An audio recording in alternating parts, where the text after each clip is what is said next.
आदिपुरुष के बाद मेरा जीना मरना कुछ महीनों तक मुझे हवा तक नहीं लगी कि कब सूरज उगा, कब दिन डूबा, कब रात हुई, कब शाम हुई। तो पूरा देश मेरे खिलाफ हो गया।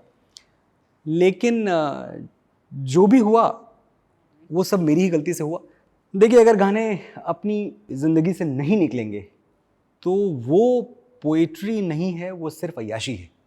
जो हर वक्त आसपास रहे वो अक्सर नज़र नहीं आता। माँ के साथ भी यही होता है, पता नहीं कब घर के किसी कोने में खो जाती है। वो इतना दिखती है कि दिखना बंद हो जाती है। तो दोस्तों, स्वागत है आपका एक नए पॉडकास्ट में। और इस पॉडकास्ट का इंट्रोडक्शन मैं कैसे दूं मुझे तो समझ नहीं आ रहा, क्योंकि अभी हमने सर की एक वो देखी एवी, और सर की अचीवमेंट्स के सामने सर ने जो इतने कम टाइम में अचीव करा उसके सामने मैं क्या ही बोलूं। मेरे पास तो शब्द ही नहीं है सर। तो आज हमारे साथ है मनोज मुंतशिर सर। आप सब इन्हें जानते हैं, इनको किसी तरह की कोई इंट्रोडक्शन की जरूरत नहीं है। इन्होंने जो गाने लिखे हैं, इन्होंने जो फिल्मों के डायलॉग्स लिखे हैं, इनके जो शोज होते हैं जिन्होंने अटेंड करे उन्हें पता है वो क्या मैजिक होता है। और जो टीवी शोज पे लोगों ने इन्हें बोलते हुए सुना है वो जानते हैं कि ये क्या चीज़ है। और सर, आज सच में हमारी खुश नसीबी है कि हम आपके साथ यहाँ पर बैठे हैं। सर, आपने राइटिंग की दुनिया का एक चेहरा ही बदल दिया, क्योंकि राइटर्स को ऐसा फिल्मों में भी दिखाया जाता था कि कुर्ता पजामा पहन के ऐसे साइड सा लंबा सा झोला लेके कोई चश्मा लगा के आएगा और बहुत ओल्ड एज में लोग आके शायर वायर बनते हैं और पोइट्री करते हैं जिनको हार्डली 10 लोग बैठ के सुन रहे हैं। और आपने वो पूरा ट्रांसफॉर्म कर दिया, आपके पहनावे से लेके, आपके काम से लेके, आप यंगस्टर्स को इतना रुला भी रहे हो, हंसा भी रहे हो। और क्या वैरायटी है सर, मतलब रोमांस के गाने हो गए, देश प्रेम के गाने हो गए, मतलब आपसे सब लोग कनेक्ट कर रहे हैं सर। स्वागत है आपका हमारे शो में। Thank you Shubham. मैं अभी ये सोच रहा था कि काश आप मेरी तारीफ करते ही जाएं और मैं सुनता ही जाऊं। अक्सर लोग आपसे कहते होंगे ऐसा, क्योंकि आपके जो शब्द होते हैं, आप जो बोलते होगे वो बहुत अलग तरीके से, बहुत वैरायटी से निकल के आता होगा। तो लोग कहते होंगे यार मनोज थोड़ी डिटेल में बताओ कैसा है। लेकिन ऐसा नहीं है। ये एक जो स्टीरियोटाइप है ना कि एक राइटर जो है वो जब बोलेगा कोटेशन ही बोलेगा, ऐसा कुछ नहीं है। अच्छा। हम तमाम फालतू तरह की बातें करते हैं। जितने बेकार के जोक्स हैं, पीजेज, उन सब पे मैं हंसता हूँ और मैं सारे पीजेज बोलता हूँ। तो ऐसा बिल्कुल नहीं है कि अगर मैं आ गया हूँ और कैमरा रोल हो गया है तो अब मुझे बड़ी बड़ी लाइनें बोलनी है। नेवर। आप इनबिल्ट ऐसे हैं, मतलब ये है आपके अंदर इनबिल्ट। आपकी वोकैब मतलब स्ट्रांग है और आप ऐसे शब्द का प्रयोग मतलब करते ही आए सालों साल से। अब आप ये बताइए कि जो सर्कस में काम करता है वो घर पे उल्टा थोड़ी टंगा हुआ होता है। फिर से ऐसा उदाहरण दिया आपने। आ गया, वो दिख गया। तो अगर मैं लिखता हूं तो इसका मतलब ये थोड़ी कि मैं दोस्तों के बीच बैठा हूं तो भी मैं एक अपना पर्सोना मेंटेन करूं, एक खास तरह से, एक खास लहजे में बात करूं। क्यों भाई? मुझे दोस्तों के साथ गप्पे मारने में मजा आता है। जैसे मैं गौरीगंज में था आज से 20-25 साल पहले, चाय की टपरियों पे, नुक्कड़ों पे बैठ के हंसी मजाक होता था, वो मैंने आज तक संभाल के रखा है और वही मुझे मनोज मुंतशिर बनाता है। पर सर 70 मूवीज और 750 प्लस सॉन्ग्स आपने करे हैं, लेकिन जब आपको कभी ऐसा होता है कि कोई फीडबैक देता है आपको कोई सॉन्ग्स के या किसी चीज़ के, तो आप उस चीज़ को ऐसे लेते हो कि यार तू मुझे मत बता यार, मैंने इतना सारा काम कर लिया है, तो आप लेते नहीं मतलब ओपिनियन किसी का? ऐसा होता है? मैं जो भी गाने लिखता हूँ 99% गानों की जो इंस्पिरेशंस हैं, जो प्रेरणाएं हैं, वो मुझे आप लोगों से आती है। So I am a very good listener. Examples देने जाऊंगा तो शायद ये शो खत्म हो जाएगा कि मैं कितनी ज़्यादा चीज़ें लोगों से सुन के उनको अपने गानों में उतारना चाहता हूँ। 2 तरीके हैं गीत लिखने के।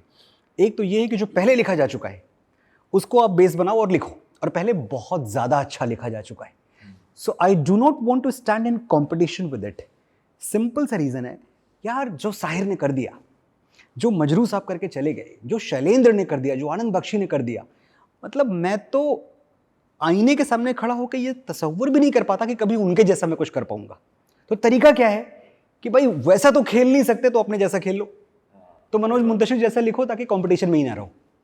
तो मैंने ये ओरिजिनलिटी हमेशा मेंटेन रखी कि मनोज मुंतशिर जैसा लिखूंगा। बट सर, वो ओरिजिनलिटी आती भी तो कहीं से होगी ना, कुछ फेस करा है, कुछ देखा है। जब आपको दिल तोड़वाने का गाना अगर लिखना है तो कभी तो दिल तोड़वाया होगा आपने भी। एक बार या थोड़ी- ये आप थोड़े एक्टर माइंडेड भी हो कि कैरेक्टर में घुसना है, इमेजिन करना है, वो वाला गेम चलता है? अरे भैया, कोई मौत पे कविता लिखता है तो पहले मर थोड़ी जाता है कि पहले मर जाऊंगा फिर लिखूंगा। बट सर ये तो चलो फील किया जा सकता है कि कोई क्लोज वन गया हो या तब पर वैसे ही सिमिलर केस में अगर आपका दिल टूटे गाने जो आप लिखते हो, इमोशनल गाने, उनके लिए आप किसी को याद करके लिखते हो? देखिए, अगर गाने अपनी जिंदगी से नहीं निकलेंगे तो वो पोएट्री नहीं है, वो सिर्फ अय्याशी है। पोएट्री असली वही है जो आपने जिया हो, जो ठोकर आपके को लगी हो, जिस आंच में, जिस आग में आप तपे हो, आप जले हो, जो कांटा आपके पैरों में चुभा है, अगर उसके बारे में आप बात करोगे ना तो सच्ची बात करोगे। वरना मैं एक third person point of view से, तो वो तो कमेंट्री हो गई।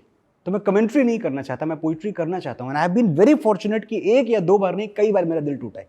सर वो वाला कौन सा था जो आज तक याद है आपको कि वो तो गलत ही हो गया था? यार वो तो पहला प्यार ही होता है। इस टाइम पे ही हुआ था आपको कि आपने सोचा था कि कैसे हुआ? नहीं, कैसे हुआ तो विशाल की बदमाशी है। तो वो ज्यादा विशाल का गाना है मुझसे ज्यादा। सर थोड़ा बताओ ना अपनी लव स्टोरी के बारे में। यार मेरी लव स्टोरी, अब मुझे कभी कभी जब मैं इस पे बात करता हूँ तो पहले तो बहुत ब्लश करता हूँ, क्योंकि मुझे पहला प्यार क्लास 11th में हुआ था। काफी लेट हुआ। मैं बदमाश बच्चों के बीच में बात कर रहा हूँ आज। सर सच में लेट हुआ? आप यंगस्टर्स के बीच बैठते हो, वहां से इंस्पिरेशन लेते हो, तो आपको पता होना चाहिए आपको थोड़ा लेट हो गया। तो भाई अब टाइम मशीन में बैठा के मुझे वापस भेज दो। अच्छा सर, मैं क्लास 9th में कर लूं प्यार। किससे हुआ था? अच्छा अब किससे हुआ था? अच्छा, नाम मैं नहीं, खुद भी- बट थोड़ा मैं खुद भी एहतियातन उस गली से कम गुजरता हूँ, कोई मासूम क्यों मेरे लिए बदनाम हो जाए। तो नाम कैसे बताऊं? वाह, नहीं नाम हमें जानना भी नहीं, बट लेकिन ये है कि पहला प्यार था, क्लास 11th में हुआ था और क्लास 12 तक रहा। सीजनल प्यार था, मतलब मेरी तरफ से तो बहुत सीरियस था। अच्छा हाँ, लेकिन सामने से तो ऐसा ही था कि भाई ठीक है, अभी स्कूल खत्म हुआ, कॉलेज में जाना है। अब कॉलेज में तुम्हारा कॉलेज अलग, मेरा कॉलेज अलग, लॉन्ग डिस्टेंस रिलेशनशिप वाला कॉन्सेप्ट तब तक था नहीं, और मैं डम कर दिया गया। और जब डम कर दिया गया तो मुझे बड़ा गुस्सा आया। मैंने कहा अरे यार, ऐसा मुझ में कौन सी ऐसी कमी थी? चलो मान लिया कुछ बहुत सुरखाब के पर नहीं लगे थे। और आप बिल्कुल सीरियस थे उस टाइम पे कि भाई बेइंतहा वाली, पता था आपको कि भाई यही चाहिए? भाई बेइंतहा, मैंने तो अपनी मम्मी पापा सबको मिला दिया था। क्लास 11th का लड़का, ये जल्दी कर दिया आपने।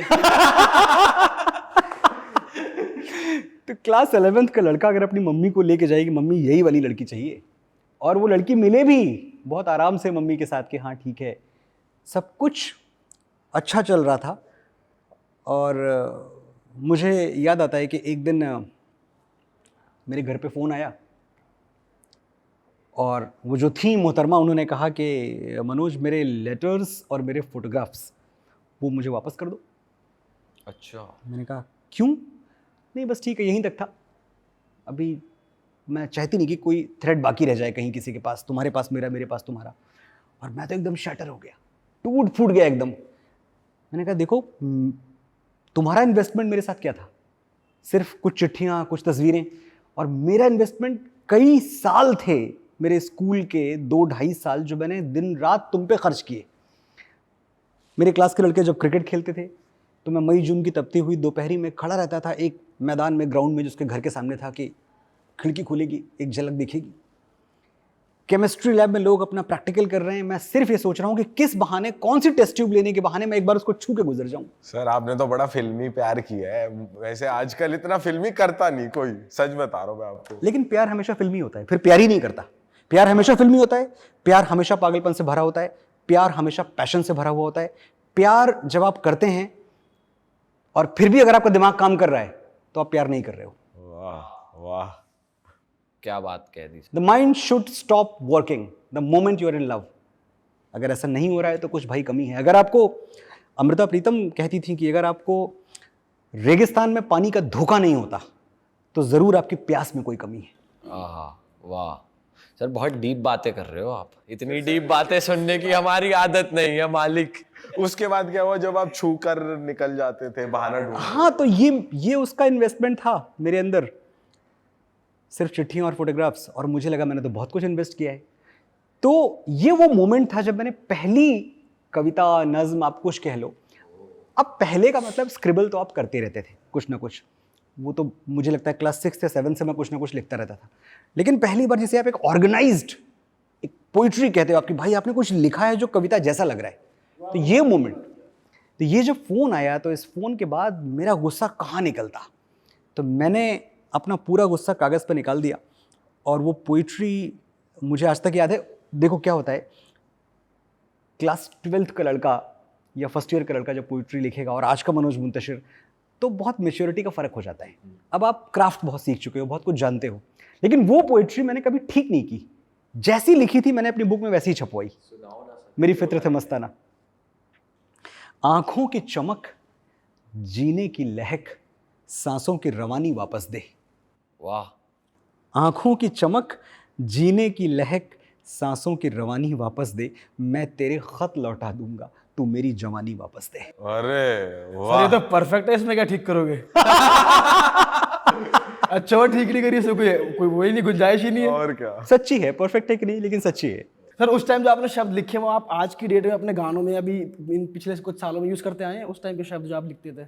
देखिए, शब्द कभी पुराने नहीं होते। एक बहुत बड़ी गलतफहमी ये है कि जब हम यूथ बोलते रहते हैं बहुत, कि यार यूथ के लिए कुछ लिखना है, अभी तो जो हमारे म्यूज़िक इंडस्ट्री में ये शब्द बहुत बार इस्तेमाल होता है कि यार 13 to 33 म्यूज़िक का बायर है, तो 13 से कम वाले म्यूज़िक नहीं खरीदते और 33 के ऊपर वाले म्यूज़िक नहीं खरीदते, तो आप जो लिखो वो 13 से 33 के बीच में लिखो, जिस ग्रुप में आप सब आते हो। तो और इसमें 1333 में इट्स वेरी कॉन्डेसेंडिंग कि आमतौर पे यूथ को बहुत अनइंटेलिजेंट मान लिया जाता है, बहुत, इनको समझ में नहीं आएगा, उनको समझ। और मुझे इस पे हमेशा से एतराज़ था। मैंने कहा भैया मैं भी तो कभी यूथ था, तो जब मैं 18 साल का था, 17 साल का था, मुझे गहरी पोइट्री अच्छी लगती थी। आज क्योंकि आप गहरी पोइट्री लिख नहीं रहे हो, इसलिए आपने पूरा इल्ज़ाम अपनी कंज्यूमर पर डाल दिया है कि अरे यार ये पीयूष को तो सुनना ही नहीं है, दीपक को तो सुनना ही नहीं है।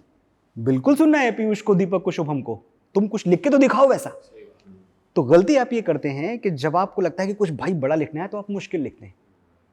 मुश्किल लिखना अच्छा लिखना नहीं है।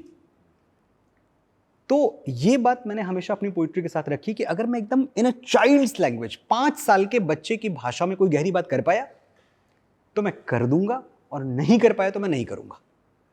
तो आप जो भी मेरी पूरी पोइट्री देखेंगे, कैसा है रिश्ता तेरा मेरा, बेचेहरा फिर भी कितना गहरा, ये लम्हे लम्हे ये रेशम से खो जाएं, खो ना जाएं हमसे, मेरे पाँव से लिपटी हैं तेरी गलियां, जितनी भी आप गाने देखते हैं तो आपको ये लगेगा कि इसमें किसने कुछ बड़ी बात नहीं कही है, लेकिन आपके दिल पे कुछ ना कुछ। सही कह रहे हो सर, ये बात मैंने फील करी है। जब आप ध्यान से सुनते हो तो ऐसा लगता है कितनी तो आसान लैंग्वेज है और कितना गहरा इसका मीनिंग है। हाँ मतलब मुश्किल लिखना बड़ा आसान है और आसान लिखना बड़ा मुश्किल है। अच्छा सर, लिखते टाइम आप ये समझ लेते हो कि ये गाना इस बंदे के लिए परफेक्ट बैठेगा, या ये जस्टिफाई कर सकता है फिल्मों में भी? हाँ, फिल्मों में ये है कि फिल्मों में जब आप लिखते हैं तो एक तो सिचुएशन आपके सामने होती है, वो सिचुएशन ही आपकी बाइबल है। सिचुएशन पे सब कुछ सही उतरना चाहिए, और सिचुएशन कैसे इम्पैक्ट करती है, इनसाइट बताता हूँ आपको मैं। कि मैं रुस्तम के गाने लिख रहा था, वो पूरी फिल्म मेरी थी, 2015 में लिख रहा था मैं, 16 में रिलीज़ हुई थी शायद फिल्म। तो मैंने जब लिखना शुरू किया तो मैंने फिल्म की कहानी पूरी नहीं सुनी थी, ऐसे ऊपर ऊपर से। और अक्सर कह दिया जाता है कि यार एक लव सॉन्ग लिख दो आप, तो एक लव सॉन्ग लिख दो। और मैं इंस्पायर नहीं हो रहा था कि लव सॉन्ग तो मतलब बहुत हो सकता है, बहुत सारे एंगल से पकड़ सकते हैं आप लव सॉन्ग। मैंने कहा मुझे कहानी सुनाओ। तो बताया ये एक सेलर की कहानी है जिसकी शिप डॉक होने वाली है, और उसकी छुट्टी जो है थोड़ा सा पहले शुरू हो गई। He was suppose to dock 1 month later, लेकिन 1 महीना पहले छुट्टी शुरू हो गई है। तो मैंने कहा अच्छा। तो वो जो गाना लिखा, तेरे संग यारा खुश रंग बहारा, तू रात दीवानी मैं जर्द सितारा, तो उसमें एक लाइन आती है, मैं बहता मुसाफिर तू ठहरा किनारा। तो अगर ये सिचुएशन नहीं है तो आप ये लाइन नहीं लिख सकते। बहुत सटल तौर पे वो फिल्म को बहुत वैल्यू देती है और लगता है कि इंटीग्रल पार्ट है कैरेक्टर का, आपने जेनेरिक कुछ नहीं लिख दिया। तो तमाम ऐसे गाने होते हैं जिनको लिखते हुए, जब आप लिखते हैं तेरी मिट्टी और आप देखते हैं कि एक विजुअल है जहां एक बंदा अपनी बेटी की फ़ोटो हाथ में लिए हुए मर गया है, उसके ऊपर गोलियां चली हैं, तो आप वहां से इंस्पायर होते हो कि ये अपना गांव याद कर रहा होगा, अपना घर याद कर रहा होगा। उस एक शॉट से आपके दिमाग में लाइन आती है कि सरसों से भरे खलिहान मेरे, जहां झूम के भंगड़ा पा न सका, आबाद रहे वो गांव मेरा जहां लौट के वापस जा न सका। तो हमेशा ऐसा होता है कि let the atmosphere around you inspire you. आप बहुत छोटे हो, मैं बहुत छोटा हूं, इतनी सी तो बुद्धि है मुझे और इतना सा नॉलेज है, तो इतनी सी बुद्धि और इतने से नॉलेज में मैं क्या बड़ा कर लूंगा। तो तरीका क्या है? तरीका है कि अगर मैं यूनिवर्स से जुड़ पाऊं, अगर मैं इससे कुछ मांग पाऊं, तो यूनिवर्स तो बहुत बड़ा है। अगर इसने गलती से भी एक बूंद अमृत टपका दिया मेरी कलम से, तो कमाल हो जाएगा। तो मेरी पूरी कोशिश ये रहती है कि किसी तरह मैं नेचर से जुड़ूं, किसी तरह मैं कहता हूं, जो जूनियर्स आते हैं मुझसे बात करने या मुझसे टिप्स लेने, मैं हमेशा कहता हूं कि देखो भैया, अगर पूरी दुनिया में राजा बन के घूमना है ना, तो उसके आगे भिखारी बन जाओ, वो कुछ दे देगा, वो तुम्हारी झोली में, तुम्हारे कटोरे में कुछ फेंक देगा। बट सर आप ऐसा क्या अलग कर रहे हो जो हर बार आपकी झोली में वो परफेक्ट अमृत गिर रहा है, वो झोली में सिक्का परफेक्ट गिर रहा है? कैसे जोड़ते हो आप? मतलब मैं समझना चाह रहा हूँ, क्योंकि आप सर मल्टीपल चीजें कर रहे हो, है ना? साइड बाय साइड भी चीजें चल रही होती हैं, आप लाइव शोज भी कर रहे हो, उन पे भी ध्यान है, साथ ही साथ इतने गहरे गाने भी लिखने हैं, साथ ही साथ कुछ और प्रोजेक्ट्स आ गए, आप ट्रैवल कर रहे हो। तो हर बार उस माइंड स्टेट में आप कैसे जाते हो, या क्या जोन ऐसा बनता है आपका, जो आपका कोई रिचुअल है या क्या है, जब आप गाना लिखने के लिए हर बार उतना परफेक्ट निकाल पाओ? आपको गाने के साथ, ट्यून के साथ, सिचुएशन के साथ कुछ दिन जीना होता है, लिखना नहीं होता। सबसे बड़ी गलती, और आपके पॉडकास्ट को तो बहुत सारे एस्पायरिंग राइटर्स सुन रहे होंगे, ये बहुत अच्छा टिप हो सकता है उनके लिए। सबसे बड़ी गलती जो कोई भी राइटर करता है ना, वो लिखने की गलती करता है। लिखना ही नहीं है आपको। आज आपके सामने एक असाइनमेंट आया, तो आपको जल्दबाजी क्या है कि जल्दी से आप लिख दो, मत लिखो ना। आप 3-4 दिन उस धुन के साथ गुजार लो। आप 3-4 दिन उस कैरेक्टर के बारे में सोच लो कि रुस्तम पावरी है अगर अक्षय कुमार का कैरेक्टर, तो ये कैसे चलता होगा, कैसे बोलता होगा, इसका अंदाज क्या होगा बात करने का। आप उसके जूतों में पैर डाल के खड़े हो जाओ 2 से 3 दिन। लिखने में गाना सीक्रेट है ये।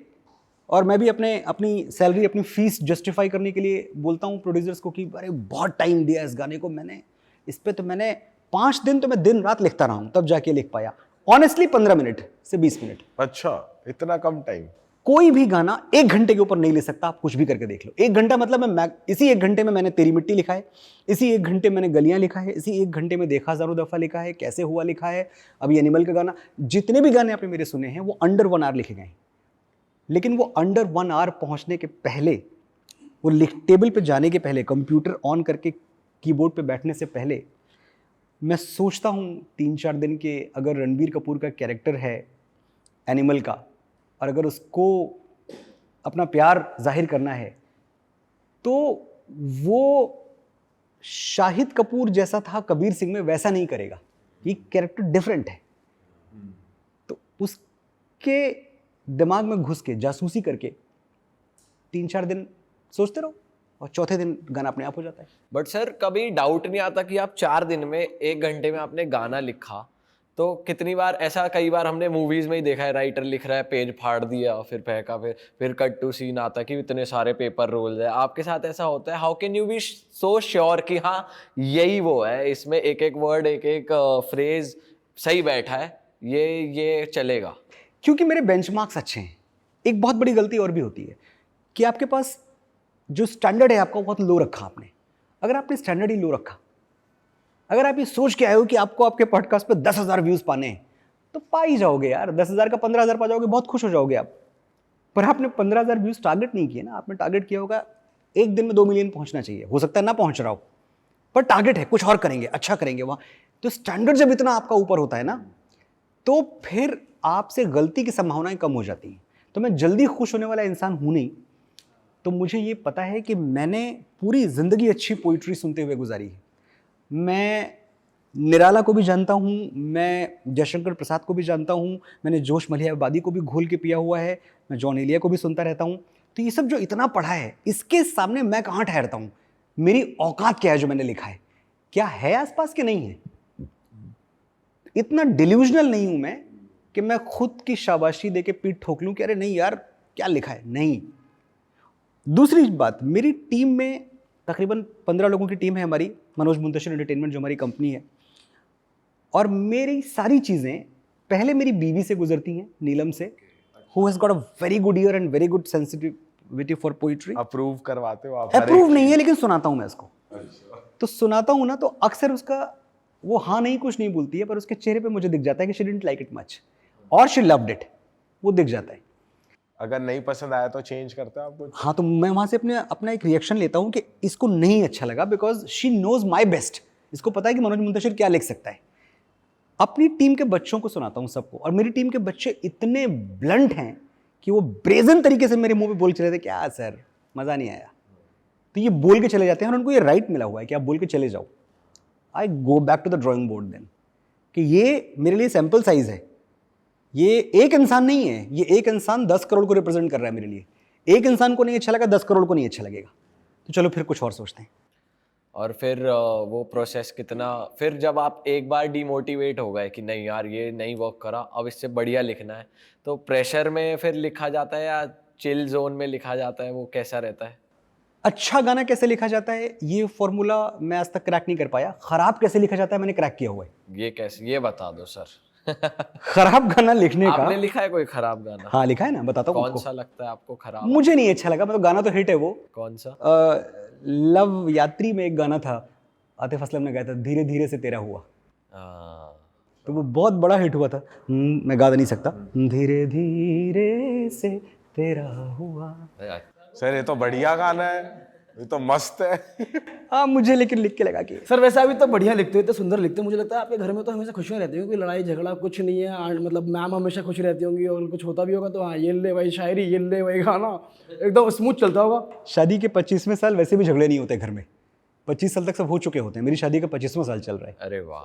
सो 25 साल में आप एक दूसरे को इतना जान चुके होते हो, एक दूसरे की अच्छाइयों बुराइयों से इतना वाकिफ़ हो चुके होते हो कि फिर बहुत कम पॉसिबिलिटीज़ हैं कि आपके बीच में कोई बड़ी लड़ाई हो। सर खराब गाने का वो रह गया फॉर्मूला। खराब गाने का फॉर्मूला ये है कि आप ये सोच के लिखने बैठो कि आज मैं दुनिया का सबसे अच्छा गाना लिखूंगा, आप उस दिन डेफिनेटली खराब लिखो, बिकॉज आपने यूनिवर्स को चैलेंज कर दिया। बट सर इसे कॉन्फिडेंस नहीं कहेंगे कि अगर आप कॉन्फिडेंटली शुरू कर रहे हो कि हाँ आज मैं कुछ अच्छा ही करूंगा, हाँ आज मैं बढ़िया ही गाना लिखूंगा, तो हो सकता है बढ़िया ही हो जाए, हेल्प कर दे यूनिवर्स। कॉन्फिडेंस आपकी अपनी कमाई हुई चीज पे हो सकता है।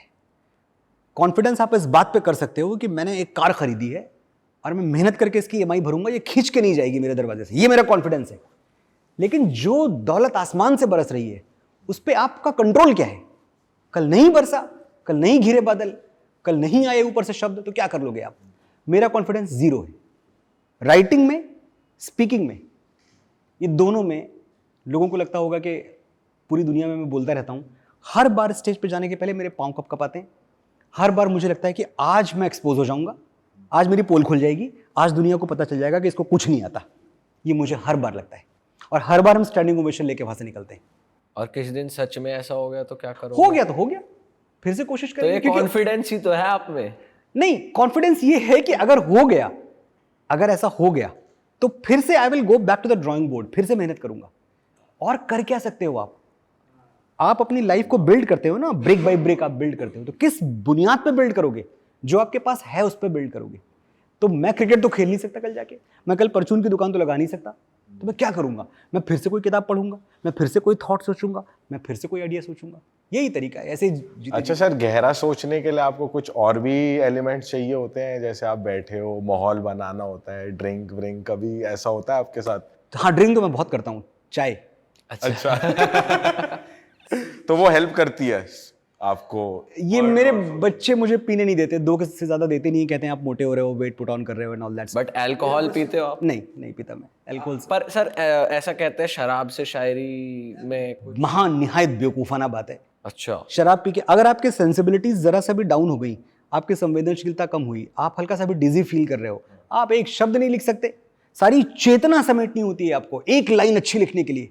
आपके दिमाग की जितनी फैकल्टीज हैं, जो दिल की जितनी फैकल्टीज हैं और मसल जितनी है आपकी, वो सब जब एक डायरेक्शन में काम करती हैं, एक फोकस पे, तब आप एक कोई ढंग की लाइन लिख पाते हो।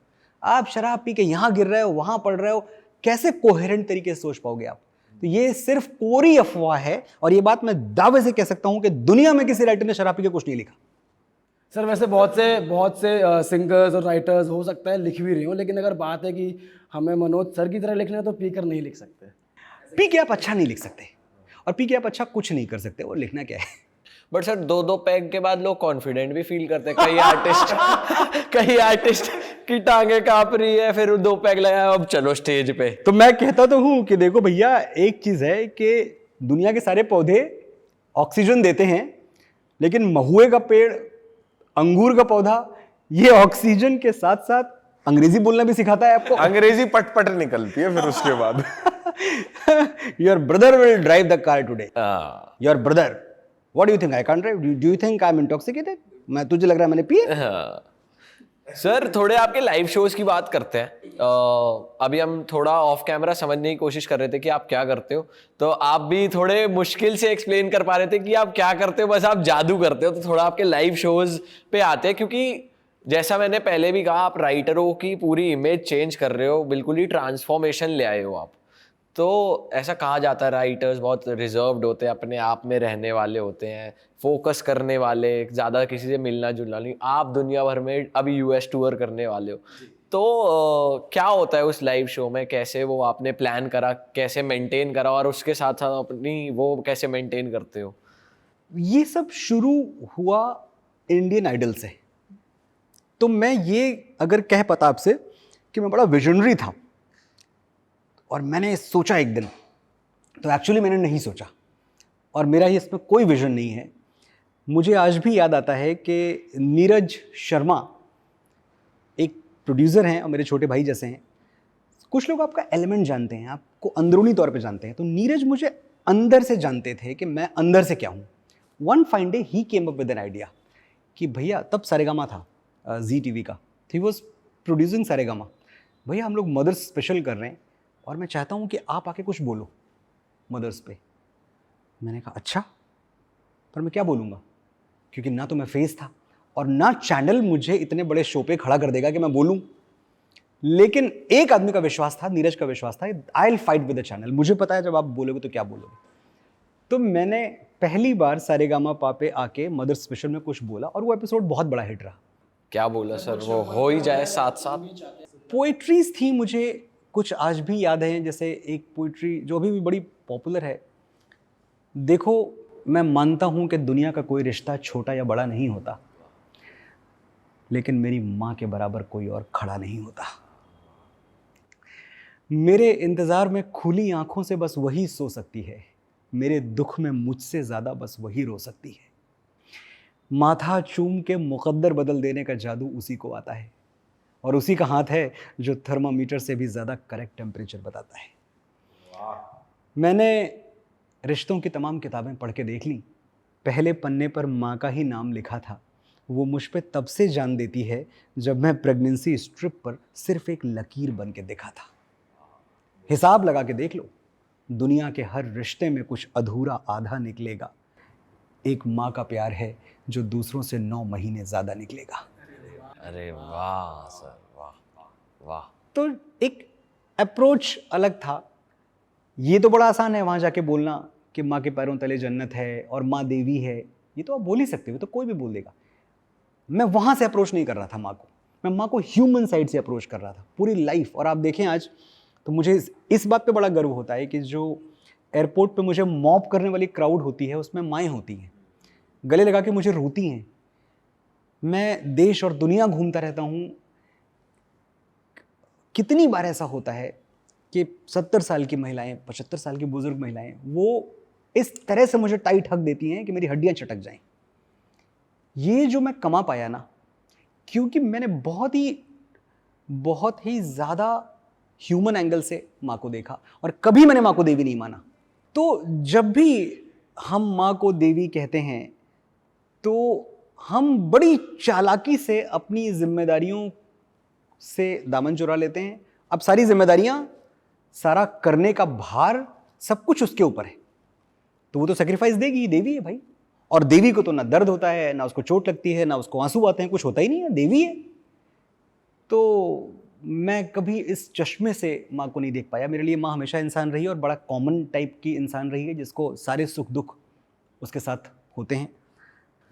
तो अक्सर हमसे गलती ये होती है कि हम माँ को सैक्रिफाइस की मशीन मान लेते हैं, और ये हमेशा एक वन वे रिश्ता बना रहता है कि सब उधर से ही आए, हमें तो कुछ देना नहीं है पलट के, देना माँ का काम है। जो हर वक्त आसपास रहे वो अक्सर नजर नहीं आता। माँ के साथ भी यही होता है। पता नहीं कब घर के किसी कोने में खो जाती है, वो इतना दिखती है कि दिखना बंद हो जाती है। तुमने आखिरी बार उसे आंख भर के कब देखा था? कब उसकी साड़ी या सूट की तारीफ की? कब उसकी चूड़ियों का रंग नोटिस किया? कब उसकी नेल पॉलिश पर अपनी राय दी? आखिरी बार कब कहा था, मां जच रही हो, बहुत प्यारी लग रही हो? तुम क्या सोचते हो, उसे सिर्फ तुम्हारा कमरा सजाना और तुम्हारा स्वेटर बुनना अच्छा लगता है?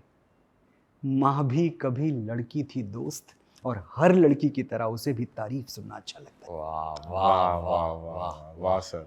अभी देर नहीं हुई है, जाओ और तुम्हारी माँ से खूबसूरत दुनिया की कोई लड़की हो नहीं सकती, ये सच उसे आज और अभी बताओ। कितनी बार होता है हमारे पास हर किसी के लिए वक्त है, हर चीज़ के लिए वक्त है। एक स्टडी है जो मैंने कुछ दिनों पहले पढ़ी कि सबसे ज़्यादा अगर हम किसी का फ़ोन इग्नोर करते हैं तो माँ का फ़ोन इग्नोर करते हैं। आप देखना, ऐसा नहीं कि हम कोई ख़राब बच्चे हैं, क्योंकि हमने माँ को इतना ज़्यादा टेकन फॉर ग्रांटेड लिया हुआ है कि ये कहाँ जाएगी, वो नितांत अपनी है। माँ अभी करता हूँ मना, फ़ोन बिजी हूँ, माँ अरे खाना खा लूंगा, बच्चा थोड़ी हूँ, टाइम पे आ जाऊंगा। ये सब आप माँ के साथ ही क्यों करते हो? बाकियों के फ़ोन तो आप बड़े ध्यान से अटेंड करते हो। तो बहुत मसरूफ हो तुम, जानता हूं। घर, दफ्तर, कारोबार और सबसे फुर्सत मिली तो दोस्त यार। जिंदगी पहियों पर भागती है, ठहर के ये सोचना मुश्किल है कि मां आज भी तुम्हारे इंतजार में जागती है। सुनो, एक काम करो, आज 2 घड़ी बैठो उसके साथ, पूछो कैसे हुई थी पापा से पहली मुलाकात, दोहराओ उसके गुजरे जमाने, बजाओ मोहम्मद रफ़ी के गाने। जो करना है आज करो, कल सूरज सर पे पिघलेगा तो याद करोगे कि माँ से घना कोई दरख्त नहीं था। इस पछतावे के साथ कैसे जियोगे कि वो तुमसे बात करना चाहती थी और तुम्हारे पास वक्त नहीं था। वाह सर, वाह वाह वाह, ब्यूटीफुल सर। ये सुन के तो सर ऑडियंस सामने बहुत ज़्यादा इमोशनल भी हो जाती होगी आपके शोज पे, मतलब। क्योंकि हम एक ऐसे देश में हैं जहां सचमुच हमारा सर ईश्वर, मातृभूमि और माँ तीन ही जगह झुकता है। तो हम सब मदर वर्शिपर्स हैं, हम सब। एक भी इंसान ऐसा नहीं बता सकते आप, अगर इंसान है तो। अब राक्षस, दानव, असुर, इन कोटियों की बात नहीं कर रहा मैं, लेकिन इंसान नहीं हो सकता इस दुनिया में जिसके आगे उसकी माँ का नाम लो उसका दिल ना पिघल जाए। और जो चीज़ आप खोते हो ना, सबसे बड़ा लॉस आपका दुनिया में क्या होगा, और वो लॉस होने के बाद पता चलता है। ये भी कमाल है कि जब तक वो खो नहीं जाता तब तक आपको अंदाजा नहीं होता कि क्या खोने वाला है। सर हम ये सुनते भी हैं कि जैसे हम बात ही कर रहे हैं कि हर कोई इमोशनल होता है अपनी मॉम्स को लेके, लेकिन अब एट द सेम टाइम ये भी सुनने को आ रहा है अब अक्सर कि यार यूथ पेरेंट्स की इज्जत नहीं कर रहा है। वो उनको जो पेरेंट्स को मिलना चाहिए वो उनको वैसी हैसियत नहीं मिलती। आजकल लोग बहुत भटक गए हैं, मतलब बच्चे मतलब इतनी इज्जत नहीं करते माता पिताओं की अब।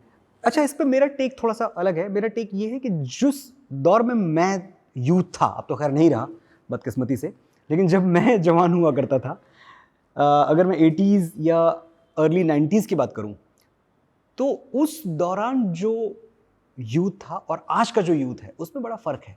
आज का यूथ बहुत इवॉल्व है, आज के बच्चे हमसे बहुत ज़्यादा समझदार हैं। आज के बच्चों को एक बात पता चल चुकी है कि स्पीड के चक्कर में हमसे डेप्थ खो गई। ये हमें पता नहीं थी। आप हमारा पीरियड सोचो क्या था, जो 90s, लेट 90s का पीरियड था जब हम जवान हो रहे थे। तो हमें तो उस वक्त नई नई चीज़ें हम दुनिया में देख रहे थे, नया नया मोबाइल आया था उस वक्त, सब कुछ हमारे लिए नया आ रहा था, दुनिया डिजिटाइज हो रही थी, सैटेलाइट चैनल्स आ गए थे। तो हमने दुनिया पूरी तरह से बदलते हुए देखी है, पैराडाइम शिफ्ट देखा है। तो वो पैराडाइम शिफ्ट देखते हुए हमने जो चीज़ें सचमुच इंपॉर्टेंट थी उनकी वैल्यू ही नहीं समझी, हमने नहीं समझी। आज का यूथ ये जान चुका है कि जैसे ट्रेन पकड़ने की जल्दी में बहुत सारा सामान प्लेटफॉर्म पे छूट जाता है, वैसे तरक्की की ट्रेन पकड़ने की जल्दी में हमने बहुत सारा रिश्तों का सामान, संस्कारों का सामान प्लेटफॉर्म पे भूल आए हम। ये उसको पता चल चुका है। So the problem has been diagnosed and that's a very good sign.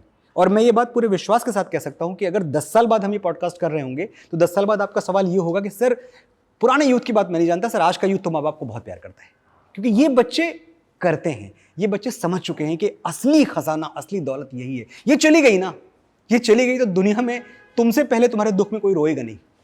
ये चली गई ना तो दुनिया में तुम्हें हर कोई बोलेगा मैं तुम्हें बहुत प्यार करता हूँ, बहुत प्यार करता हूँ, I love you baby, I love you सोना। ये वाला प्यार कि खाना खाया कि नहीं खाया, उसको कोई चिंता ही नहीं है तुम्हारी सिर्फ इस बात की तुम खाना खा लो टाइम पे। वो अपनी पूरी जिंदगी अपसाइड डाउन कर सकती है इस बात के लिए कि शुभम को, दीपक को, पीयूष को वक्त पे खाना मिल जाए। अरे यार, सेक्रीफाइस प्रोग्राम्ड है उसकी नसों में, उसकी वेन्स में। ये बात हम समझते हैं, ये बात आपका यूथ समझता है। So I have full faith in one thing कि आने वाला वक्त शायद इस देश में वृद्धाश्रम कम हो जाए। शायद जो हम कहानियां सुनते हैं कि प्लेटफॉर्म पे छोड़ दिया माँ को, पिता को यहाँ छोड़ दिया, ये सब कहानियां रोज़ बरोज़ कम होती जाएंगी। और जिस विश्वगुरु बनने का सपना हम देखते हैं अपने देश के लिए, वो तो तभी होगा जब हम पहले रिश्तों को संभालना सीख जाएं। सही बात है सर, यही हमारी ब्यूटी भी है, क्योंकि जिस तरीके से रिश्तों को हम लोग समझ रहे हैं, एटलीस्ट अवेयर तो हैं, और जिस पे काम करते हैं और कोई करता नहीं है पूरे विश्व में। तो सर मैं coming back to your show, मैंने देखा है बहुत सारे म्यूजिशियंस इन्वॉल्व है सर, गिटारिस्ट हैं, फ्लूट वाले हैं, ड्रम्स हैं, और आप कर रहे हो पोएट्री या स्पीकिंग। तो उसके साथ वो म्यूजिकल का कैसे सोचा आपने कि मैं रॉक बैंड वाला फील दूंगा? मतलब 35 लोगों की टीम है आपकी, तो ये कैसे? तकरीबन 35 लोग हम ट्रैवल करते हैं। उसमें हमारी 2 प्रॉपर्टीज़ हैं, एक है माँ मातृभूमि और मोहब्बत, जो कि काफ़ी पॉपुलर है और हम लगभग हर महीने एक बड़ा शो किसी न किसी शहर में करते ही हैं। तो माँ मातृभूमि और मोहब्बत, एज द नेम सजेस्ट्स, ये 3 सब्जेक्ट्स पे बात हो रही होती है, लेकिन इसमें बहुत सारा ह्यूमर भी है, बहुत सारे लाइट मोमेंट्स भी हैं। 3 घंटे का एक्स्ट्रावेगेंजा है आपके लिए, 3 घंटे का म्यूजिक है, 3 घंटे के टॉक्स हैं, आप हंसते हैं, आप रोते हैं, you roll on the floor laughing down, इस हद तक हंसते हैं आप। लेकिन जब आप निकलते हैं ऑडिटोरियम से बाहर, तो मुझे पता है आप थोड़ा सा बेहतर इंसान बन के निकलते हैं। और इसलिए नहीं कि मैंने आपको बेहतर इंसान बना दिया, इसलिए कि मैंने कुछ रिमाइंड करा दिया आपको जो आपके पास ऑलरेडी है। Not that I am telling you anything new, क्योंकि नया क्या बताओगे आप, पर अगर एक रिमाइंडर दे पाओ ना, तो रिमाइंडर कॉल हूं मैं सबके जीवन में। दूसरी हमारी प्रॉपर्टी है जिसका नाम है इश्क मुबारक। तो Ishq Mubarak, consider it like a DDLJ। तो एक सिनेमा है जहां आप रोमांटिक गाने सुनते हो।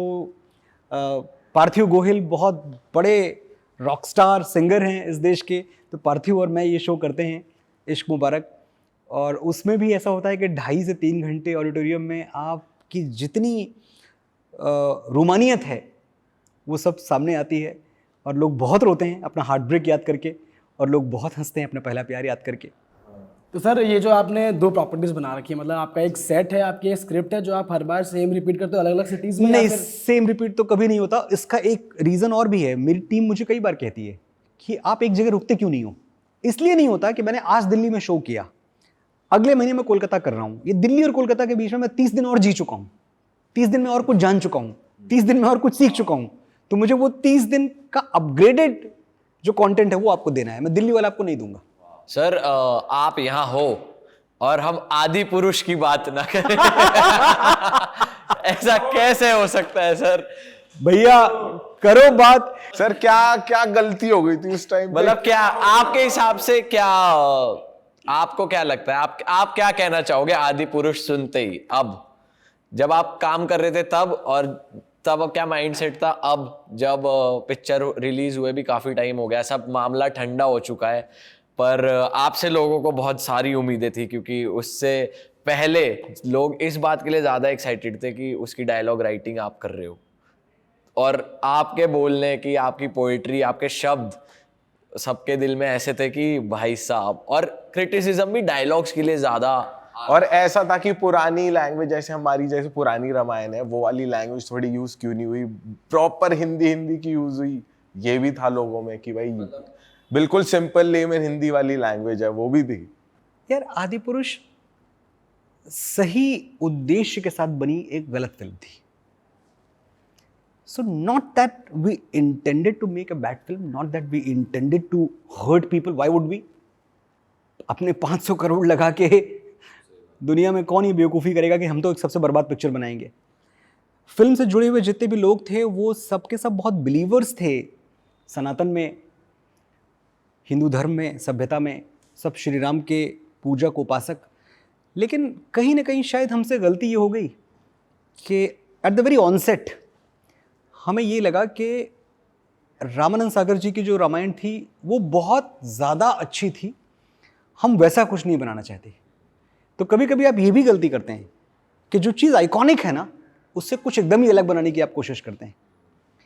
और अलग क्या है, तो हमें एक रूट ये समझ में आया कि यूथ के लिए बनाते हैं, बच्चों के लिए बनाते हैं, मॉडर्नाइज करते हैं, बच्चों के लिए बनाते हैं, and let's make a grand Ramayana जिसका लुक, फील, सब कुछ बहुत टुडेज हो। बट सर कुछ जैसे एज अ व्यूअर भी मैं आपको बोलना चाहता हूँ एक बात, जैसे कुछ इवेंट्स मूवी में ऐसे थे, कुछ सीन्स ऐसे थे जो एग्जिस्ट ही नहीं करते रामायण में, आज तक कभी देखे ही नहीं है। कुछ चीज़ें थी जैसे तो आपके माइंड में ऐसा क्यों, मतलब जैसे एक सीन था जिसमें पता नहीं क्या चमगादड़ या ऐसे कुछ बहुत सारे उधर घूम रहे थे, फिर एक बार क्या होता है लक्ष्मण जी आते हैं, सीता जी आती है, फिर वो एकदम से कन्वर्ट हो जाती हैं, अलग से भेष बदल जाता है उनका। तो ये तो एग्जिस्ट, ये तो एक्चुअल में कभी हुआ ही नहीं था। तो ये चीज़ें डाली तो ऑडियंस को ट्रिगर कर गया कि यार ये क्या है। ये एक तो इस सवाल से मैं बच सकता हूँ, उसको मैं डक कर सकता हूँ। और क्यों डक कर सकता हूँ? क्योंकि स्क्रीन प्ले मैंने नहीं लिखा था फिल्म का। तो जाहिर सी बात है कि जिन्होंने लिखा उन्होंने स्टडी किया होगा। 300 डिफरेंट तरह की रामायण हैं और उनका कहना भी ये था कि इसमें ऐसा कुछ नहीं है जो 300 में से किसी एक रामायण में ना हो। तो हो सकता है जो आप बात कह रहे हैं वो वाल्मीकि रामायण में ना हो सकता है वो तुलसी रामायण में ना हो सकता है वो कंब रामायण में हो सकता है राधेश्याम रामायण में हो। तो ये हो सकता है। आई वॉज क्लियरली टोल्ड कि इसमें ऐसा कुछ नहीं है जो कि 300 में से किसी भी रामायण में नहीं। पर सर मेन इशू वो भी था जो डायलॉग्स हनुमान जी के थे ना, उसको भी लोग थोड़ा ऑफेंड में ले गए कि जब वो लंका जलेगी तेरे बाप जलेगी तेरे बाप की ये सारी, तो वो सब सारा उल्टा पड़ गया। सर ऐसा लग रहा है आपने बहुत टाइम लगा दिया लिखाई में। या फिर आपने वो कर दिया कि आज मैं सबसे तगड़ी स्क्रिप्ट डायलॉग या फिर वो चढ़ गई थी और फिर वो सेंसेस में आउट। वो तो सर पीते ही नहीं, तो वो तो आउट ऑफ क्वेश्चन हो गया। नहीं, मैं तो खैर बिल्कुल ही किसी भी तरह के नशे से दूर हूँ, हर तरह के नशे से दूर हूँ। लेकिन और नशे में आप यार एक दिन गलती करोगे और आप जब पिक्चर लिखते हो कोई, और वो भी 500 करोड़ की आप फिल्म लिख रहे हो, वो स्क्रिप्ट 20 से 25 फैकल्टी से गुजरती है। मतलब every department has got some reaction to it. It is not possible that I wrote something, I gave it to them and you shot it. It can't happen, right? तो जो हुआ वो सिर्फ इतना था कि ऑनसेट पे गलती हुई ना, आपने टोन सेट कर दी। जो टोन सेट कर दी फिर आप उसके ही कैदी हो गए। You fell prey to it. फिर आप उसी को कैटर कर रहे हो, नहीं ऐसा है क्योंकि हम तो पहले के लिए, तो आप उसी को कैटर करते करते करते करते बहुत सारी लिबर्टीज ले ली। और मुझे लगता है कि ये गलती पूरी टीम से हुई है और इसके लिए शर्मिंदा होना और क्षमा मांगना, ये दो ही विकल्प हैं, तीसरा कोई विकल्प नहीं है। आप जस्टिफाई नहीं कर सकते बैठ। बट सर ये कितनी ऑनेस्ट बात है और ये भी एक अच्छे इंसान की पहचान है। खुशी हो रही है कि हम आपके साथ बैठे, हमने इस मुद्दे बात कर ली। चलो यार आदमी तो मैं ठीक ही था, लेकिन मुझे लोगों ने आदि पुरुष बोलना शुरू कर दिया।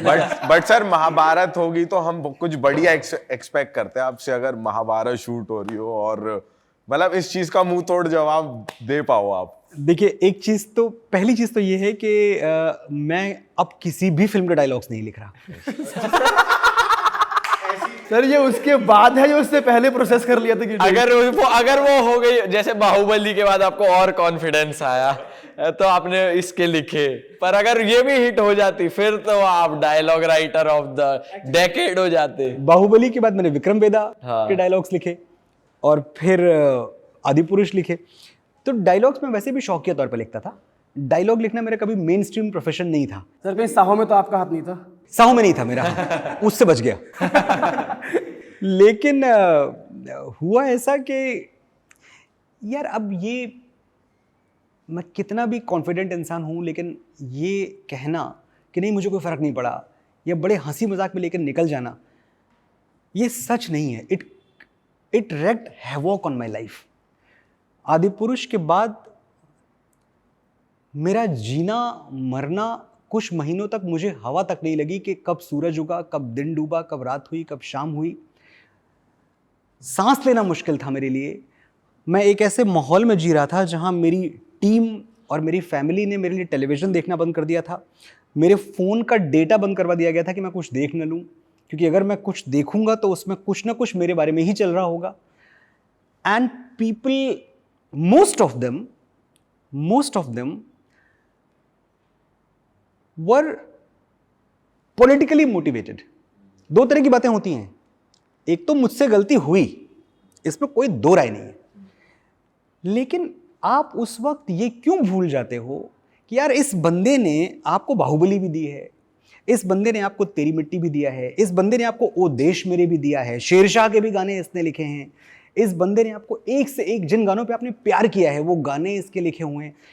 आपने मेरी पूरी जिंदगी की करनी कमाई एक फिल्म से मेट कैसे दी? तो मुझे इसका दुख हमेशा से था कि जो मेरे असली ऑडियंस है, मेरी असली ऑडियंस कौन थी? मेरी असली ऑडियंस थे जो किसी पार्टी में नहीं है, किसी राइट लेफ्ट में नहीं है, किसी विचारधारा में नहीं है, वो मुझे पसंद करते थे. उनका हार्ट ब्रेक हुआ, उनका हार्ट ब्रेक शिरोधार्य, उनके आगे मेरे हाथ जुड़ गए. लेकिन एट द सेम टाइम ऐसे लोग भी थे जो अपना मोटिव साधने के लिए, अपना अल्टीरियर मोटिव साधने के लिए, क्योंकि उनको इस बात से तकलीफ थी कि मैंने कभी अकबर के खिलाफ कुछ बोला, मैंने कभी मुगलों के खिलाफ कुछ बोला, क्योंकि उनको इस बात से प्रॉब्लम थी कि मैं लेफ्ट थॉट प्रोसेस जो है, पूरी आइडियोलॉजी है, उसको मैं कंडेम करता हूं, उसके खिलाफ हूं. तो ये सब एक मौके की तलाश में थे. और जब इनको मौका, मैं कहां स्लिप होऊंगा भाई? मैं शराब पी के दंगा नहीं करता. मैं उन लोगों में से हूं जो अपने इनकम टैक्स की पाई पाई भरते हैं. मैं किसी तरह की किसी प्रॉब्लम में अपने आप को न रखता हूं, क्योंकि मैं बिलीव करता हूं लॉ ऑफ द लैंड में. तो मुझे कॉर्नर कहां करोगे? मेरा गिरबान तुम्हारे हाथ में कब आएगा? इनको मौका मिल गया, और मौका मिल गया. उसके बाद जो मेरे बहुत सारे प्रशंसक थे वो भी ये उस वक्त भेद नहीं कर पाए कि मनोज मुंतशिर पे पत्थर फेंकने वाले लोग, ये जो हाथ हैं, ये बाएं हाथ से इतिहास लिखने वाले हाथ हैं, इनको हमें मजबूत नहीं करना. तो पूरा देश मेरे खिलाफ हो गया. लेकिन जो भी हुआ वो सब मेरी ही गलती से हुआ, तो शिकायत करने को मेरे पास कुछ नहीं है. बट सर, भरपाई कह लो या भरपाई तो नहीं, बट जो आपने भजन लिखे हैं, फिर अभी जो राम मंदिर बना, पूरे 2 महीने आप ही के भजन थे ट्रेंड में. और भजन का हमने ये भी सुना कि आप 1 रुपया भी चार्ज नहीं करते, और आपके भजन रोज सुबह घर में बजते हैं. और ये किसने बताया आपको कि मैं पैसे नहीं लेता? भजन हम थोड़ी रिसर्च कर लेते हैं. आप कॉन्ट्रैक्ट पे लिखवाते हो 1100, पर आप लेते कुछ भी नहीं हो. और ये बहुत अच्छी बात है, क्योंकि लास्ट 2 साल से टी सीरीज चैनल पे जितने भी भजन आ रहे हैं वो आप लिख रहे हो. पूरा देश रोज सुबह, पर्सनली मेरे घर में रोज आपके भजन चल रहे हैं. और वो भजन शब्दों का ही खेल है कि आप डिवोशनली वो शब्द ऐसे लिख रहे हो, बोल रहे हो, रिसाइट कर रहे हो कि वो आपको भगवान से जोड़ रहे हैं. तो वो उससे बेहतर कुछ हो ही नहीं सकता सर. क्योंकि मैं बिलीव करता हूँ, मैं मानता हूँ कि हमारी संस्कृति विश्व की महानतम संस्कृति है. मैं मानता हूं कि जिस दिन हमने भगवान श्री राम से सीखना शुरू कर दिया, उस दिन हमें किसी और से सीखने की जरूरत नहीं पड़ेगी. मैं मानता हूं कि जो दुनिया का ग्रेटेस्ट ब्रेन्स हैं वो हमारे यहां पैदा हुए हैं. मुझे अपनी मिट्टी से, अपने देश से पागलों जैसा प्यार है. तो जब मुझे मौका मिलता है कि मैं अपनी सनातन संस्कृति बच्चों तक पहुंचा पाऊं, होता क्या है कि हम तो खैर भजनों कीर्तनों वाला देश है. ऐसा नहीं कि मैं न लिखता तो कोई यहाँ भजन न गा रहा होता, लेकिन मेरा काम ये था कि मैं अगर भजन को, उसका ऑर्केस्ट्रेशन, उसका साउंड, उसका प्रेजेंटेशन इतना मॉडर्न कर पाऊँ कि उसमें बातें सारी पुरानी रहें, लेकिन उसकी पैकेजिंग इतनी नई रहे कि वो बच्चे भी उठा लें. तो जिस चीज़ में हम फेल हो गए आदि पुरुष में, थैंकफुली जब मैं गाने लिखने बैठा तो वहाँ हमने इसका बहुत एहतियात बरता. और भूषण कुमार जी जो टी सीरीज़ के ओनर हैं, उन्होंने बहुत सपोर्ट किया. ये उनका विजन भी था, क्योंकि जब हमने उनसे बात की तो उनके मन में भी यही था. तो बात ये हुई कि भजन बनाना और इतने सारे पैसे खर्च करना उस कॉमोडिटी के लिए जिसके लिए मार्केट नहीं है.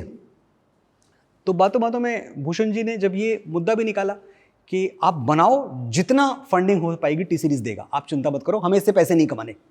ये भूषण कुमार के शब्द थे. और तभी मुझे इस बात का जोश आया कि एक इंसान जो बिजनेस करने बैठा है वो ये कह रहा है कि पैसे नहीं कमाने, लेकिन अगर सांस्कृतिक चेतना जाग सकती है इस देश में तो आप बनाओ भजन. तो मैंने भी कहा ठीक है, फिर मैं भी कुछ नहीं लूँगा इसका. 1100 रुपये तो कॉन्ट्रैक्ट में मेरे 1100 रुपये होता है, वो भी मैं कभी लेता नहीं.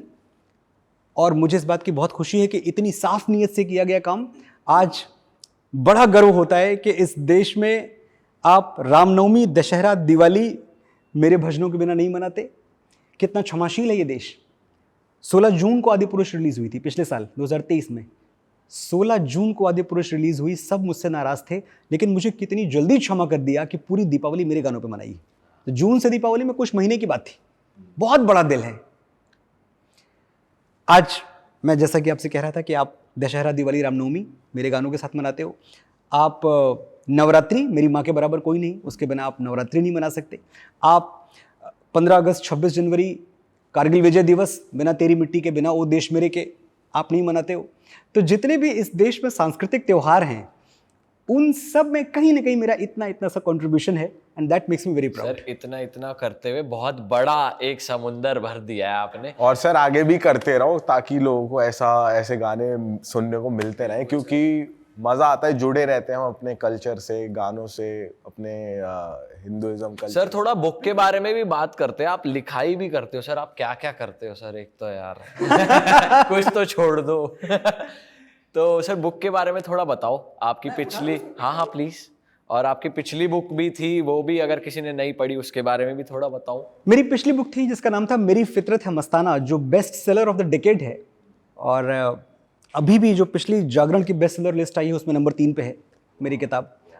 2019 में आई थी और आज तक वो बेस्ट सेलर से हटी नहीं है। उसको साहित्य अकेडमी अवार्ड महाराष्ट्र सरकार ने दिया है, तो वो है। और दूसरी किताब हमने अभी 2 महीने पहले आई, जिसका नाम है जो, जी आ गई, जो मेरी नस नस में है। तो जो मेरी नस नस में है, और इसकी बाईलाइन है माँ, मातृभूमि और मोहब्बत। तो जो भी मैं स्टेजेस से बोलता रहता हूँ, बहुत सारी पोइट्रीज, बहुत सारा जो आपने इंडियन आइडल पे सुना है, क्योंकि अक्सर मेरे पास इतनी रिक्वेस्ट आती हैं, इतने ईमेल्स आते हैं इस बात के कि ये जो आपने वहाँ बोला था इंडियन आइडल पे, वो कहीं रिटन फॉर्म में मिल जाए, क्योंकि मुझे अपनी माँ को गिफ्ट करना है। तो वहाँ से मेरे दिमाग में आइडिया आया कि आज ऐसे हज़ारों ईमेल्स मुझे आ रहे हैं, तो क्यों ना जो कुछ भी मैं बोलता हूँ वो एक टेक्स्ट फॉर्मेट में आ जाए, ताकि आदमी इससे पढ़ के अपनी माँ के लिए कुछ बोल पाए। तो इसका मकसद ये था किताब का। और ये अवेलेबल है सर हर जगह? जी, ये बिल्कुल हर जगह अवेलेबल तो है। इसका हम डिस्क्रिप्शन में लिंक डाल रहे हैं, भाई आप जाकर परचेज कर सकते हैं। तो भाई इसी के साथ मैं जनता से कहता हूँ हम इस पॉडकास्ट को खत्म करते हैं। सर के साथ तो हम बैठ के इतनी बातें कर सकते हैं, ऐसा लगता है ये घंटे 2 घंटे चल। सर का एक एक गाना भी अगर हम पकड़ लेना तो भाई वो चला जाएगा, एक एक एपिसोड बन जाएगा। बट सर आपको कैसा मजा आया आपको हमारे साथ? मुझे जेन्युइनली बहुत मज़ा आया। और आप लोगों का चैनल, अभी तो खैर मैं तब से देख रहा हूँ जब आपके सब्सक्राइबर्स इतने नहीं थे, आज तो 5 मिलियन के ऊपर क्रॉस कर चुके हो। ओवरऑल तो करोड़ों में है। श्री श्री रविशंकर जी का जो आपने एपिसोड किया, इतना ज़्यादा अच्छा एपिसोड था। मेरे दोस्त अक्षत गुप्ता, उनका एपिसोड आपने किया। ये सब एपिसोड्स वाकई दे स्टैंड टॉल। जो भीड़ है ऑनलाइन पे, बहुत सारा कंटेंट है, उस कंटेंट की भीड़ में आपका जो कैजुअल और कैंडिड अप्रोच है, साथ में गहराई है। ये बहुत बड़ी चीज़ आपने साधी है कि आप यूथ का वो चेहरा हो। आप तीनों की बात मैं कर रहा हूँ, दीपक, शुभम, पीयूष, आप लोग एक ऐसा चेहरा है यूथ का जिसको देख के लगता है कि हाँ, ये अपनी दुनिया में है, अपनी धुन में है, इनकी किसी से कोई दुश्मनी नहीं है, किसी से कोई बैर नहीं है, किसी से कोई द्वेष नहीं है।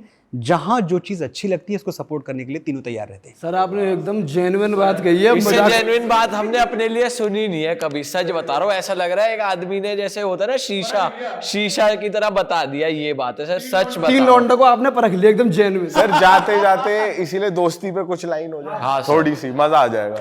यार दोस्ती हमेशा, लोग कहते हैं कि दोस्ती बराबरी वालों में होती है, और मैं हमेशा ये मानता हूँ कि आपके जो कॉलेज के दोस्त होते हैं, जो आपके उस वक्त दोस्त बने होते हैं स्कूल कॉलेज के, जब आप कुछ नहीं होते हो। आज तो आप तीनों का भी इतना नाम हो गया, बहुत मुश्किल होगा आपके लिए अब दोस्त बना पाना, क्योंकि अब जो दोस्त आपकी लाइफ में आएंगे ना, वो कुछ ना कुछ एजेंडा लेके आएंगे। लेकिन जो बचपन का दोस्त रहा होगा, अगर वो आप जितना कामयाब नहीं भी हुआ, आप जितना सक्सेसफुल नहीं भी हो पाया, तो उसको वही प्यार, वही मान, वही सम्मान देना। कभी उसको छोटा मत समझना। कश्तियां कैसे किनारों पे डूब जाती हैं, ये दर्द कोई समंदर नहीं समझता है। कश्तियां कैसे किनारों पे डूब जाती हैं, ये दर्द कोई समंदर नहीं समझता है। मैं तुझे दोस्त कहूं भी तो भला कैसे कहूं, तू मुझे अपने बराबर नहीं समझता है। तो जितने पुराने दोस्त हैं, आप आगे निकल के, अगर बदकिस्मती से वो पीछे रह गए, तो उनको कभी एहसास ना दिलाएं कि तुम पीछे रह गए। वाह सर, वाह सर, मजा आ गया आपके साथ। मैं जनता से कहना चाहूंगा भाई, अगर आप सर को इंस्टाग्राम पे फॉलो नहीं कर रहे हो, प्लीज जाकर अभी फॉलो कर लीजिए, डिस्क्रिप्शन में लिंक है, ताकि सर के जो शोज हैं अगर आपकी नज़दीकी सिटी में हो रहे हैं तो आप जाके अटेंड कर पाएँ। वो experience one of the best होगा आपकी लाइफ का। सर को लाइव सुनना, लाइव देखना, जैसे हम अभी फील कर रहे हैं, मैं चाहता हूँ आप सब फील करें जब सर फुल फ्लो में बैंड के साथ वहाँ परफॉर्म करते हैं। उसके अलावा सर की दोनों सुंदर किताबों का लिंक हम डाल देंगे नीचे डिस्क्रिप्शन में, प्लीज जाकर खरीद लीजिए। और अगर आपको ये पॉडकास्ट पसंद आया तो इसको like, comment and do share it. और पार्ट 2 के लिए भी कमेंट करो, हम सर के साथ दोबारा बैठेंगे। सर हमारे दिल्ली आओगे आप तो हम कर रहे हैं साथ में दोबारा। बिल्कुल कर रहे हैं, ऑलवेज देयर फॉर यू। अपने इलाके में हम सर को अपना मेहमान बना के बुलाएंगे और सर के साथ एक और बढ़िया एपिसोड करेंगे। चाय मिलेगी ना बढ़िया? बिल्कुल बढ़िया कटिंग चाय पिलाएंगे आपको। कटिंग तो यहाँ मिलती है, हमारे वहाँ पिलाएंगे आपको दूध वाली चाय, ज्यादा दूध, खड़ा चम्मच चाय। खड़ा चम्मच। तो चलो दोस्तों, मिलेंगे आपसे नए पॉडकास्ट में। बाय बाय, टेक केयर, जय श्री राम। Thank you.